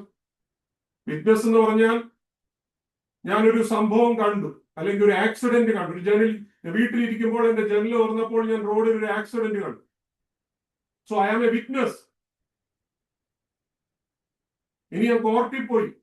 കോർട്ടിൽ പോയപ്പോൾ കോടതിയിലെ ജഡ്ജി എന്നെ വിളിക്കുന്നു, നീ എന്താണ് കണ്ടത്? ഞാൻ അവിടെ കാര്യം പറയുക. ഞാൻ ജനലിൽ കൂടെ നോക്കിയപ്പോൾ ഒരു വാഹനം ഇങ്ങനെ വരുന്നത് കണ്ടു, മറ്റൊരു വശത്തു നിന്ന് വേറൊരു വാഹനം വരുന്നത് കണ്ടു. ഇത് തമ്മിൽ കൂട്ടിയിടിച്ചു. അവിടെ ഉണ്ടായ അപകട സാധ്യതകൾ, അവിടെ എത്ര പേർക്ക് പരിക്കേറ്റു, ഇതെല്ലാം കണ്ട് ഞാൻ കോടതിയിൽ വിളിച്ചു പറയുക. That is testify. ഇതാണ് ഇതിന്റെ രണ്ടിന്റെ വ്യത്യാസം. അപ്പൊ ഈ ഒരു കോടതി മുറിയിൽ യോഹന്നാൻ സ്നാപകൻ നിന്നുകൊണ്ട് യേശുവിനെ വിറ്റ്നസ് ചെയ്തവൻ ടെസ്റ്റിഫൈ ചെയ്യുന്ന ഭാഗമാണ്. അതാണ് യോഹന്നാൻ പറയുന്നത്, ഇവനാണ് സാക്ഷാൽ വെളിച്ചം, ഇതാ ലോകത്തിന്റെ പാപത്തെ ചുമക്കുന്ന ദൈവത്തിന്റെ കുഞ്ഞാട്, ഇവന്റെ ചെരുപ്പിന്റെ വാറഴിപ്പാൻ ഞാൻ യോഗ്യനല്ല. യേശുവിന്റെ വരവ് കണ്ടിട്ട് യോഹന്നാൻ ബാക്ക് സ്ലൈഡ് ആയിട്ട് മാറി നിന്നേച്ച് പറയുക, നിങ്ങളുടെ മനസ്സിലുണ്ടായ തെറ്റിദ്ധാരണയിൽ നിങ്ങൾ പലപ്പോഴും ഞാനാണ് മശീഹ എന്ന് തെറ്റിദ്ധരിച്ചു. എന്നാൽ ഞാനല്ല, ഞാൻ ഇവന്റെ ചെരുപ്പിന്റെ വാറഴിക്കുവാൻ യോഗ്യനല്ല. നിങ്ങൾ അങ്ങോട്ട് നോക്ക്, അവനാണ് രക്ഷകൻ. അപ്പൊ യോഹന്നാൻ സ്നാപകൻ അറിയാമായിരുന്നു അവൻ ആരാണെന്നും താൻ ആരല്ലെന്നും അറിയാം, അല്ലേ? അപ്പൊ അതുകൊണ്ടാണ് മത്തായി എഴുതിയ സുവിശേഷം 11-ാം അധ്യായം 11-ാം വാക്യത്തിൽ നമുക്ക് കാണാൻ പറ്റും, സ്ത്രീകളിൽ നിന്ന് ജനിച്ചവരിൽ യോഹന്നാൻ സ്നാപകനേക്കാൾ വലിയവൻ ആരുമില്ല. ഇവൻ ദൈവത്തെ മഹത്വപ്പെടുത്തി, ദൈവത്തെ മഹത്വപ്പെടുത്തി. യോഹന്നാൻ പറയുകയാ, ഞാനല്ല വെളിച്ചം, ഇവനാണ് വെളിച്ചം, യേശുവാണ് വെളിച്ചം. നമ്മുടെ പ്രസംഗങ്ങളിലും നമ്മളുടെ പഠിപ്പിക്കലിനകത്തും ഹൈലൈറ്റ് ചെയ്ത്, എംഫസൈസ് ചെയ്ത്, ഫോക്കസ് ചെയ്ത് നിഴലിച്ച് നിൽക്കേണ്ടത് കർത്താവായ യേശു ക്രിസ്തു ആയിരിക്കും. പലരും സ്വന്തം ഫെയിമിന് വേണ്ടി, പ്രശസ്തിക്ക് വേണ്ടി നിലനിൽക്കുന്ന ഒരു കാലത്താണ് നമ്മൾ വന്നിരിക്കുന്നത്. ഇന്ന് പകൽക്കാല യോഹന്നാൻ സ്നാപകനെ പോലെ കർത്താവിനെ ഉയർത്തി കാണിക്കുവാൻ ദൈവം നമ്മളെ സഹായിക്കുമാറാണ്. അതാണ് നമ്മള് 9-ാം വാക്യത്തിൽ വായിക്കുന്നത്, ഏതു മനുഷ്യനെയും പ്രകാശിപ്പിക്കുന്ന സത്യ വെളിച്ചം ലോകത്തിലേക്ക് വന്നുകൊണ്ടിരുന്നു. ഇനി 10-ാം വാക്യത്തിൽ നമ്മൾ വായിക്കുന്ന, അവൻ ലോകത്തിൽ ഉണ്ടായിരുന്നു, ലോകം അവൻ മുഖാന്തരമുള്ളതായി, ലോകമോ അവനെ അറിഞ്ഞില്ല. ഇത് വലിയ ഒരു നിരാശയുള്ള ഒരു വേദഭാഗമാണ്. 10 മുതൽ 13 വരെയുള്ള ഒരു വാക്യം നിങ്ങൾ നോക്കിയാൽ, അവൻ സ്വന്തത്തിലേക്ക് വന്നു. 11-ാം വാക്യം, സ്വന്തമായവരും അവനെ കൈക്കൊണ്ടില്ല. അവനെ കൈക്കൊണ്ട് അവന്റെ നാമത്തിൽ വിശ്വസിക്കുന്ന ഏവർക്കും ദൈവമക്കളാകുവാൻ അവൻ അധികാരം കൊടുത്തു. അപ്പൊ ഇവിടെ പറയുന്ന ലോകം എന്ന് പറയുന്നത് കോസ്മോസ് എന്ന വാക്കാണ്, കോസ്മോസ്. അപ്പൊ ഈ കോസ്മോസ് എന്ന് പറയുമ്പോൾ പ്ലാനറ്റ് എന്നൊരു അർത്ഥത്തിലല്ല, എന്ന് പറഞ്ഞാൽ ഈ യൂണിവേഴ്സൽ സിസ്റ്റത്തെ അല്ല ഇവിടെ ഈ ലോകം എന്ന് പറയുന്നത്, ഹ്യൂമൻ സിസ്റ്റത്തെയാ പറയുന്നത്. യൂണിവേഴ്സിനെ പറയുന്ന ഭാഗം വേറെ നമുക്ക് വായിക്കാൻ കഴിയും. നാളെ ഈ കോണ്ടെക്സ്റ്റിന്റെ ബേസിൽ നമ്മൾ വായിക്കുമ്പോൾ ഇതൊരു ഹ്യൂമൻ സിസ്റ്റത്തെയാ പറയുന്നത്. 78 പ്രാവശ്യം ഈ കോസ്മോസ് എടുത്തു പറഞ്ഞിട്ടുണ്ട് പുതിയ നിയമത്തിൽ. 78 പ്രാവശ്യം, അല്ലേ? അപ്പൊ ഇവിടെ നമ്മൾ വായിക്കുന്ന 10-ാം വാക്യം, അവൻ ലോകത്തിൽ ഉണ്ടായിരുന്നു, ലോകമോ അവനെ അറിഞ്ഞില്ല. നോക്കണേ, ഈ ലോകത്തെ സൃഷ്ടിച്ചവരെ, അവൻ ഈ ലോകത്തിൽ വന്നപ്പോൾ ഈ ലോക സൃഷ്ടാവിനെ ലോകത്തിന് മനസ്സിലാക്കാൻ കഴിയുന്നില്ല. ഇതിൽ പല നിരാശ എന്തുണ്ട്, അല്ലേ? ഈ ലോക സൃഷ്ടാവായ കർത്താവ് ഈ ലോകത്തിൽ വന്നിട്ട് ഓരോ വാതിലിലും വന്ന് മുട്ടുകയാ. പക്ഷെ ലോകം അവന് വേണ്ടി വാതിൽ അടച്ചു കളഞ്ഞു. ഇന്നും ആ കർത്താവ് അനേകരുടെ ഹൃദയവാതിൽ മുട്ടുന്നുണ്ട്. സ്തോത്രം. ഈ ഹൃദയവാതിൽ തുറന്നവരൊക്കെ ഈ ദൈവ സന്തോഷം പ്രാപിച്ചിട്ടുണ്ട്, ഈ ആത്മസന്തോഷം പ്രാപിച്ചിട്ടുണ്ട്. അവന്റെ ജനനം പോലും നമുക്കറിയാം. ലൂക്കോസിന്റെ സുവിശേഷത്തിൽ കീറ്റുശീലയിൽ ചുറ്റിക്കിടന്ന ഒരു ഉണ്ണിയേശുവിനെ ലൂക്കോസ് സുവിശേഷകൻ വരച്ചു കാണിക്കുന്നുണ്ട്. മലയാളത്തിലെ ഒരു പാട്ടുകാരൻ ഇങ്ങനെ പറയും, തന്റെ വരികൾ എഴുതിയിട്ടുണ്ട്: പട്ടിനുള്ള മൂലവസ്തു സൃഷ്ടി ചെയ്ത ദൈവമേ, നിന്റെ ക്ലിഷ്ടമാം കിടപ്പ് കണ്ടു ഞാൻ എന്നൊരു ഭാഗം മലയാള പാട്ടുപുസ്തകത്തിലുണ്ട്. എന്തായാലും അർത്ഥം എന്നറിയോ? പട്ടുനൂൽ പുഴുവിനെ സൃഷ്ടിച്ച മഹാനായ ദൈവമേ, ഈ ലോകത്തിലെ ജനം ഈ പട്ടുനൂൽ പുഴുവിൽ നിന്ന് പട്ടെടുത്ത് നല്ല സാരിയൊക്കെ ഉടുക്കുമ്പോൾ, പട്ടിന്റെ വസ്ത്രം കൊണ്ട് രാജധാനികളും ഇതൊക്കെ വിരിച്ച് വൻമാളികകൾ വിരിച്ചൊരുക്കുമ്പോൾ, ഈ പട്ടുനൂലിന്റെ സൃഷ്ടാവായ ദൈവമേ, നിനക്കൊരു കീറ്റുശീല പോലും, പട്ടിന്റെ ഒരു തുണിയുടെ കഷ്ണം പോലും നിനക്കാരും തന്നില്ലല്ലോ എന്നാണ് പാട്ടിന്റെ അർത്ഥം. ദൈവത്തിന് മഹത്വം. അതാണ് ലോകത്തിലേക്ക് വന്നു, ലോകമോ അവനെ അറിഞ്ഞില്ല. എന്താ പറയാ? അവൻ സ്വന്തത്തിലേക്ക് വന്നു, സ്വന്തമായവരോ അവരെ കൈക്കൊണ്ടില്ല. ഇസ്രായേൽ ജനത്തെയാണ് ഇവിടെ ആദ്യത്തെ എംഫസൈസ് ചെയ്ത് പറയുന്നത്. സ്വന്തമായവർ, ഹിസ് ഓൺ പീപ്പിൾ.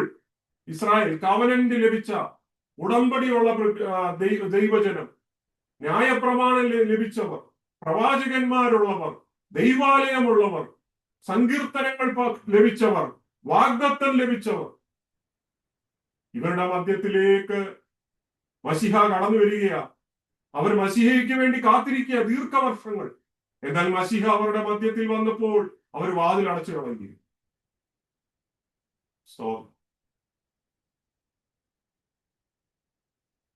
എന്നെ കേൾക്കുന്ന പ്രിയപ്പെട്ടവരെ, ഇന്ന് പകൽക്കാലം ഈ കർത്താവ് നമ്മളുടെ ഹൃദയത്തിലും വന്നു മുട്ടുന്നുണ്ട് കേട്ടോ. ഈ സ്വർഗീയ സന്തോഷം പ്രാപിക്കുവാൻ ഭാഗ്യം ചെന്ന ദൈവമക്കളെ ഓർത്ത് ഞാൻ സ്തോത്രം ചെയ്യുക. അതിന്റെ 12-ാം വാക്യത്തിൽ ഇങ്ങനെ വായിക്കുന്ന: അവനെ കൈക്കൊണ്ട് അവന്റെ നാമത്തിൽ വിശ്വസിക്കുന്ന ഏവർക്കും അവൻ ദൈവമക്കളാകുവാൻ അധികാരം കൊടുത്തു. അപ്പൊ ഒരു കൂട്ടം ജനം അവന് വാതിൽ അടച്ചപ്പോൾ ഇത് തുറന്നു കൊടുത്തവർക്ക് ലഭിച്ച പദവിയാണ് ചിൽഡ്രൻ ഓഫ് ഗോഡ്. സ്തോത്രം. സ്വന്തമായവർ അവരെ തള്ളിക്കളഞ്ഞപ്പോൾ, യാതൊരു യോഗ്യതയുമില്ലാത്ത നമ്മളുടെ ഉള്ളിൽ നമ്മൾ ഹൃദയ കവാടങ്ങളെ അവന് വേണ്ടി തുറന്നു കൊടുത്തപ്പോൾ, ഒരു യോഗ്യതയുമില്ലാത്ത നമ്മൾക്ക് ലഭിച്ച വലിയ പദവിയാണ് എന്നെ അവൻ ദൈവ വൈതലാക്കി മാറ്റി. ഇത് ഓർത്ത് ഞാൻ ദൈവത്തിന് സ്തോത്രം ചെയ്യുക. ഹല്ലേലൂയ. നമ്മള് ഈ കുലത്തിൽപ്പെട്ടവരല്ലായിരുന്നോ? യഹൂദന്മാരുമായിട്ട് യാതൊരു സംബന്ധമില്ലാത്തവരായിരുന്നു. കാട്ടൊലിവായി കിടന്ന നമ്മളെ ഈ നാട്ടൊലിവരോട് ഒട്ടിച്ചു ചേർത്ത ദൈവസ്നേഹത്തെ ഓർത്ത് ഞാൻ ദൈവത്തിന് സ്തോത്രം ചെയ്യും. അവർ രക്തത്തിൽ നിന്നല്ല, ജഡത്തിന്റെ ഇഷ്ടത്താലല്ല, പുരുഷന്റെ ഇഷ്ടത്താലും അല്ല. എന്താ പറയുന്നത്? ദൈവത്തിൽ നിന്നത്രേ ജനിച്ചത്, ദൈവത്തിൽ നിന്നത്രേ. Born again. ഈ കാഴ്ചപ്പാട് ഈ യഹൂദന്മാർക്കോ അന്നുള്ളവർക്കൊന്നും മനസ്സിലാകുന്നില്ല. നിക്കോദിമോസിനോട് ചോദിക്കുന്നത്, നീ വീണ്ടും ജനിക്കണം. നിക്കോദിമോസ് പറയുക, ഞാനിനി എങ്ങനെ വീണ്ടും ജനിക്കും? സ്തോത്രം. ഇത് വിശ്വാസത്താൽ സംഭവിക്കുന്നത് ഒന്നാണ്. New birth. നിന്റെ ഹൃദയ കവാടം തുറന്നു കൊടുക്കുമ്പോൾ, യേശുവിന് വേണ്ടി ഹൃദയ കവാടം ഒരുവൻ തുറന്നു കൊടുത്താൽ അവനിൽ വസിക്കുന്ന ഒരു ദൈവസ്നേഹമാണ് ക്രിസ്തു.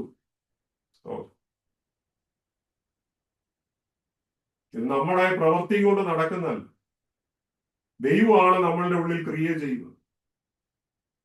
നമ്മുടെ ഉള്ളിൽ ക്രിയ ചെയ്യുന്നത് ദൈവം. ഇന്ന് പകൽക്കാലം എന്നെ കേൾക്കുന്ന പ്രിയപ്പെട്ടവരും, നമ്മുടെ ഹൃദയത്തിൽ നമ്മൾ ദൈവത്തിന് എത്രമാത്രം സ്ഥാനം കൊടുത്തിട്ടുണ്ട്? എത്രമാത്രം അവൻ എന്നിൽ വാഴുന്നുണ്ട് എന്ന് നമ്മൾ വ്യക്തമായിട്ട് മനസ്സിലാക്കേണ്ടത്. പ്രൈസലോ. നമ്മൾ 14 മുതൽ 18 വരെയുള്ള വേദഭാഗമാണ് അവസാനം നമ്മൾ പ്രധാനമായിട്ട് നോക്കേണ്ടത്. അത് അതിന്റെ 14-ാം വാക്യം ഇങ്ങനെ വായിക്കുന്ന: വചനം ജഡമായി തീർന്നു, കൃപയും സത്യവും നിറഞ്ഞവനായി നമ്മുടെ ഇടയിൽ പാർന്നു. ഞങ്ങൾ അവന്റെ തേജസ് പിതാവിൽ നിന്ന് ഏകജാതനായവന്റെ തേജസ്സായിട്ട് കണ്ടു. പ്രൈസലോ. ഹല്ലേലൂയ. നമുക്കറിയാം, ഇത് കർത്താവിന്റെ കാലമായപ്പോഴത്തേന് ഈ ഗ്രീക്കിന്റെ അല്ലെങ്കിൽ ഈ യവനായ ഭാഷ ഒത്തിരി സ്വാധീനിച്ചിട്ടുണ്ട്. യവനായ ഭാഷ ഒത്തിരി സ്വാധീനിച്ച ഒരു കാലത്താണ് നമ്മുടെ കർത്താവ് ജീവിച്ചിരുന്നത്. അപ്പൊ അന്ന് പ്രധാനമായ 3 സ്കൂൾ ഓഫ് തോട്ട്സ് ഉണ്ടായിരുന്നു. ഒന്ന് ഏതൻസില്, ഒന്ന് യെരുശലേമില്, ഒന്ന് ഈജിപ്തില്. ഗ്രീസിലുള്ള ഏതൻസിലെ സ്കൂൾ ഓഫ് തോട്ട് എന്ന് പറയുന്നാൽ അവര് ഭയങ്കര മാത്തമാറ്റിക്കലും ഫിലോസഫിയിലും വളരെ അഗ്രഗണ്യനായിരുന്നു, അല്ലെ, ഏതൻസിന്റെ ആ കാലത്തെ പഠനം. എന്നാൽ യെരുശലേമിൽ തോറയുടെ ഇന്റർപ്രിട്ടേഷൻ, തോറയുടെ വ്യാഖ്യാനത്തിൽ യെരുശലേം ഭയങ്കര ഫേമസ് ആയിരുന്നു. ഇനി ഈജിപ്തിലേക്ക് നോക്കിക്കഴിഞ്ഞാൽ ഈജിപ്തിലെ അലക്സാൻഡ്രിയയിൽ ഈ മതത്തിന്റെ താരതമ്യ പഠനം, കമ്പാരിസൺ ഓഫ് വേരിയസ് റിലീജിയൻസ്, ഈ പഠനത്തിൽ അലക്സാൻഡ്രിയ വളരെ ഫേമസ് ആയിരുന്നു. അലക്സാൻഡ്രിയ ലൈബ്രറി ഒക്കെ ഇന്നും ചരിത്രത്തിൽ വളരെ ഫേമസ് ആണ്. അപ്പം ഈ ഗ്രീക്ക് സംസ്കാരം യഹൂദന്മാരെ ഒത്തിരി സ്വാധീനിച്ചിട്ടുണ്ട്. അങ്ങനെയാണ് ഈ ഹെലനിസ്റ്റിക് ജ്യൂസ് വന്നത്. യവനായ യഹൂദന്മാർ, ഹെലനിസ്റ്റിക് ജ്യൂസ്, അവരൊത്തിരി ഫോം ചെയ്ത ഒരു കാലഘട്ടമായിരുന്നു അത്. അതുകൊണ്ടാണ് അപ്പോസ്തലനായ യോഹന്നാൻ പറയുന്നത് ഈ ലോഗോസ് ആണ് ദൈവം എന്ന് പറയാനും കാരണം അതാ. ഈ ലോഗോസ് പേഴ്സോണിഫൈഡ് ചെയ്ത് വ്യക്തിയായിട്ട് മാറിയതാണ് ആര്? യേശു കർത്താവ്. യഥാർത്ഥ വചനം പേഴ്സോണിഫൈഡ് ആയി, ലോഗോസ് ഹി ആയി മാറി. മനസ്സിലായോ? അതാണ് 14-ാം വാക്യത്തിൽ വായിക്കുന്ന: വചനം ജഡമായി തീർന്നു, കൃപയും സത്യവും നിറഞ്ഞവനായി നമ്മളുടെ ഇടയിൽ പാർത്തു. എന്നിട്ട് പറയുക, ഞങ്ങൾ അവന്റെ തേജസ് എന്ത് ചെയ്തു? പിതാവിൽ നിന്ന് ഏകജാതനായവനെ തേജസ്സായിട്ട് കണ്ടു. നിങ്ങൾ ആ വാക്യം 14-ാം വാക്യം ഒന്നുകൂടെ ശ്രദ്ധിക്കണം. അവിടെ പറയുന്നത് കൃപയും സത്യവും നിറഞ്ഞവനായി നമ്മളുടെ ഇടയിൽ പാർത്തു.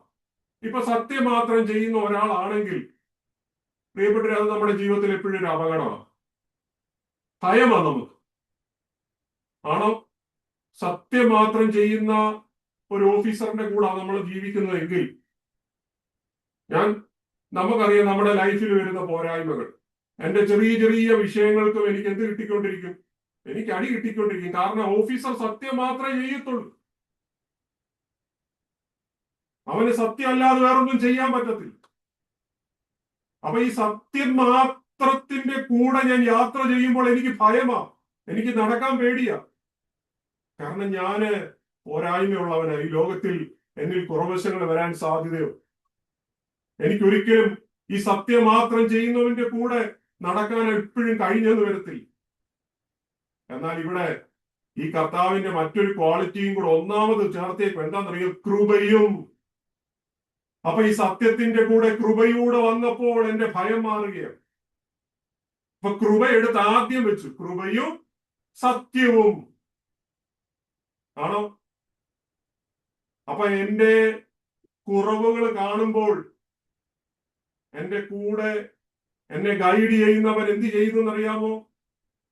ഒരു പോലീസ് ഓഫീസർ ആയിക്കോട്ടെ, ഇദ്ദേഹത്തെ ഞാൻ ഭയപ്പെടുക, അദ്ദേഹം സത്യം മാത്രം ചെയ്യുന്നവനാണെങ്കിൽ എനിക്ക് പേടിയാ. പക്ഷെ പോലീസ് ഓഫീസർ എന്താ ചെയ്തെന്നറിയാമോ? അവൻ കൃപയുള്ളവനും കൂടെ ആയിരുന്നു. ഞാൻ ചെയ്ത തെറ്റിന് ഈ പോലീസ് ഓഫീസർ എന്ത് ചെയ്തു?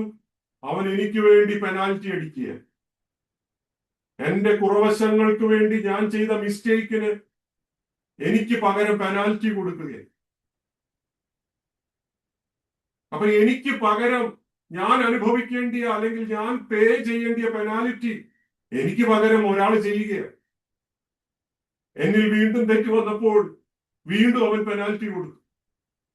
അപ്പൊ ഈ ഓഫീസറിന്റെ കൂടെ ഞാൻ നിരന്തരം യാത്ര ചെയ്യുന്നത്. അപ്പൊ കുറെ കഴിഞ്ഞപ്പോൾ എനിക്ക് മനസ്സിലായി, ദൈവമേ, ഞാൻ ചെയ്ത തെറ്റിനാണല്ലോ ഇദ്ദേഹം പെനാൽറ്റി ചെയ്യുന്നത്. ഇനി മുതൽ എന്നിൽ ഒരു കറക്ഷൻ ആവശ്യമാണ്. ഈ ഓഫീസറിന്റെ കൂടെ നടന്ന് മുമ്പോട്ട് പോകും തോറും എന്നിൽ ഉണ്ടാകുന്ന തെറ്റിന്റെ അളവ് ഞാൻ കുറയ്ക്കാൻ തുടങ്ങി. ഞാൻ കുറച്ചുകൂടി വിശുദ്ധനായി ജീവിക്കാൻ തുടങ്ങി. ഇതാണ് കർത്താവിന്റെ കൂടെ നടന്നാലുള്ള ഒരു വ്യത്യാസം. അവൻ സത്യം മാത്രമല്ല, അവൻ കൃപയും കൂടെ ഉള്ളവനാണ്. ഈ കർത്താവിന്റെ കൂടെ നടന്ന് എന്റെ ആത്മീയ ജീവിതം മുമ്പോട്ട് പോകുമ്പോൾ എന്റെ ജീവിതത്തിന്റെ കുറവശങ്ങളൊക്കെ ഓരോന്ന് കറക്റ്റ് ചെയ്ത് എന്നെ അവൻ ക്രിസ്തുവിനോളം വിശുദ്ധനായി ജീവിക്കാൻ അവൻ എന്നെ പ്രേരിപ്പിക്കുകയും. ഈ മഹാസ്നേഹമാണ് എന്നെ തെറ്റിൽ നിന്ന് മാറ്റി നിർത്തുന്നത്, പാപത്തിൽ നിന്ന് മാറ്റി നിർത്തുന്നത്. അവൻ സത്യമുള്ള ദൈവം മാത്രമല്ല, അവൻ കൃപയുള്ള ദൈവം കൂടെയാണ്. കാരണം അവൻ എന്റെ ശിക്ഷകളെ ഏറ്റെടുത്തു എന്നുള്ളത്, എന്റെ നൊമ്പരങ്ങളെ അവൻ വഹിച്ചു എന്നുള്ളതാണ്, എന്റെ വേദനകളെ അവൻ വഹിച്ചു എന്നുള്ളത്. എന്നെ ശക്തനാക്കുന്നവൻ മുഖാന്തരം ഞാൻ സകലത്തിലും മതിയാകുന്നു. ഇതാണ് നമ്മൾ അവിടെ കാണുന്നത്. The word became flesh. സ്തോത്രം. അതല്ലേ നമ്മൾ വായിച്ചത്. ഗ്രീക്കിലെ സാർക്സ് എന്താ പറയുന്നത്? ജഡമായി തീർന്നു.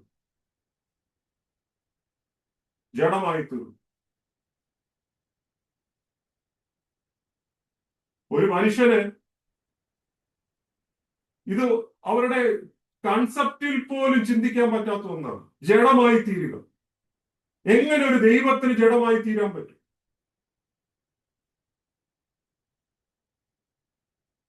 പിന്നെന്താ വായിച്ചത് നമ്മളവിടെ? അവൻ നമ്മളുടെ ഇടയിൽ പാർത്തു. ഈ പാർക്ക എന്ന് പറയുമ്പോൾ പുറപ്പാട് പുസ്തകത്തിൽ നിന്നാണ് ഈ ആശയം വരുന്നത്. പുറപ്പാട് പുസ്തകം 40-ാം അധ്യായത്തിനകത്തൊക്കെ നമ്മൾ നോക്കിക്കഴിഞ്ഞാൽ കൂടാരത്തെ കുറിച്ച് പറയുന്നുണ്ട്. കൂടാരത്തെക്കുറിച്ച് അല്ലെ? ഈ കൂടാരം വെച്ചിട്ടാണ് നമ്മൾ പഴയ നിയമത്തിൽ കാണുന്നത് ദൈവത്തിന്റെ ഷെക്കീന വസിച്ച സ്ഥലം. ഈ കൂടാരം ഒരു സ്ഥലത്തു നിന്ന് മറ്റൊരു സ്ഥലത്തേക്ക് എടുത്തുകൊണ്ട് പോവുകയാണ്. It's A portable thing. ദൈവത്തിന്റെ മഹത്വം ഇറങ്ങിയ സ്ഥലം. യോഹന്നാൻ പറയുകയാണ്, ഇപ്പോൾ ഇതാ ഈ മരുഭൂമിയിലെ കൂടാരം ഇന്ന് നിങ്ങൾക്ക് കാണാൻ പറ്റുന്നത് യേശുവിലാണ്. ഈ കൂടാരം ഇന്ന് സാർക്സ് ആയി മാറിയിരിക്കുക, ഫ്ലഷ് ആയി മാറിയിരിക്കുക. 40 വർഷം മരുഭൂമിയിലൂടെ നടന്ന ഈ ടെമ്പററി എന്താ പറയാ, ഈ കൂടാരം ഇന്ന് നിങ്ങൾക്കത് യേശുവിൽ കാണാൻ പറ്റും. ഇന്ന് നിങ്ങൾക്ക് നസ്രയത്തിലെ ഈ തച്ചനിൽ നിങ്ങൾക്ക് ഈ കൂടാരം കാണാൻ പറ്റും. The cloud of glory is now in the carpenter from heaven. From the Nazareth. ഈ നസ്രയത്തിൽ നിന്ന് വന്ന ഈ തച്ചന്റെ ഉള്ളിലാണ് ഈ കൂടാരം വസിക്കുന്നത്. അതാണ് അപ്പോസ്തലൻ ഇവിടെ പറയുന്നത്, ഞങ്ങൾ അവന്റെ തേജസ് പിതാവിൽ നിന്ന് ഏകജാതനായവന്റെ തേജസ്സായി കണ്ടു. We have seen his glory. അവന്റെ മഹത്വം കാണാൻ പറ്റിയെന്ന ഡോക്സ എന്ന ഗ്ലോറിക്ക് പറയുന്നു.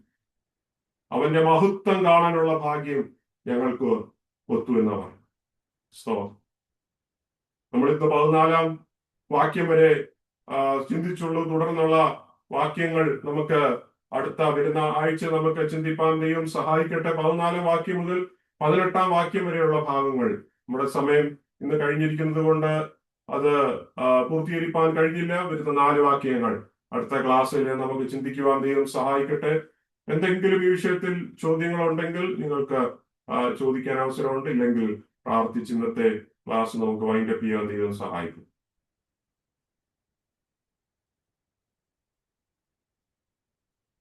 ഇല്ല എന്ന് കരുതുന്നു.